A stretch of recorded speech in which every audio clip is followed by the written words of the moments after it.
friends, Paul here in the RoJoBe Music Workshop, and welcome to part 2 of the double neck guitar build. So in the first video, the first episode, I explained what I've done so far, and I roughed out the shape of the headstocks on the bandsaw, and so the next stage now is to final shape them on the oscillating spindle sander. So I've just got to re-glue that. That's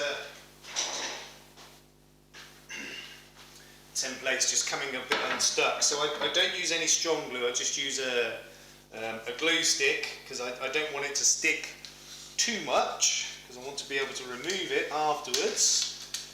But sometimes it just comes unstuck a bit, so I've just got to redo it. It's not a big problem. I would rather it comes off easier than having to, scrape it and sand it and everything when it comes to the time. So, something like that is much better. Okay, so the oscillating spindle sander to finish off the final shaping. I may have to do a little bit by hand afterwards, but we'll see how well it goes. So as with the bandsaw, this oscillating spindle sander will be attached to the vacuum to remove the dust as well, or majority of it. So once again, it's going to be a very noisy operation, so I will switch off the microphone while I'm doing it, but again, you'll still see what I am doing. Okay, so let's just get the camera set up. Okay, so right, I'll zoom in and I'll probably need to adjust that again. Just go up a little bit. Actually, I can probably zoom back out a tiny bit. If that's how well. Okay, let's try and get this camera set up. Let me just bring that back a bit. No. Okay, bear with me a second, I'm almost there. As I've said before, this camera for some reason doesn't have a pause facility while recording, so that to me is a little bit of an issue, but we'll get around it. Okay, so I'll set up the light. Not quite sure how I'm going to do that. I can probably use my other camera stand actually, that should work. I'm going to have to set it up the other side. Otherwise I'm going to have cables running through my work area, which is never a good thing. Okay, I'm not sure that's going to work actually, but we'll see. Oh, that's not too bad. See if I can move it in a bit closer. Yeah, that should be fine. Okay, so dust extraction and the machine itself is going to make a lot of noise, so microphone going off now.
Okay, so that's that part finished, and I've got to say I'm pretty happy. That's actually the first time I've used that machine for this type of work. I have used it for other things. Let me just switch that light off. Shining in my eyes. Yeah, I've used it for other jobs, but not for this. This is the first time, so you were on this journey with me. And yeah, I'm really happy with that. I've got to do some final sanding by hand, just to take out some of the, I don't know if you can see that, there's kind of still some ridges there. I don't want to go too deep on that machine and, you know, end up causing a problem with it. So the final sanding and smoothing is going to be done by hand on these, but for now that's absolutely fine. I want to move on to the next stage, which is to drill the tuner holes, which are on the templates as well. So, you know, maybe some people will say, well, that's a lazy way of doing it. Well, no, it's the accurate way of doing it. It takes out a lot of time to measure things up and everything else. And, you know, this is basically the standard positioning for the tuners, so why not go with it? You know, it's just a lot easier. Okay, so I'm going to need to now set up at the drill stand, but let's just see what I'm going to need first. I'm going to need my step drills. I've got set 3 there. I'm going to get my wood drill bits and also my good quality metal drill bits, because these go from 1.5 to 6.5 millimeter, so they're a bit more accurate. Okay, so I now need to move everything over to my drill press. I wish I had paused on this. You don't really want to watch me moving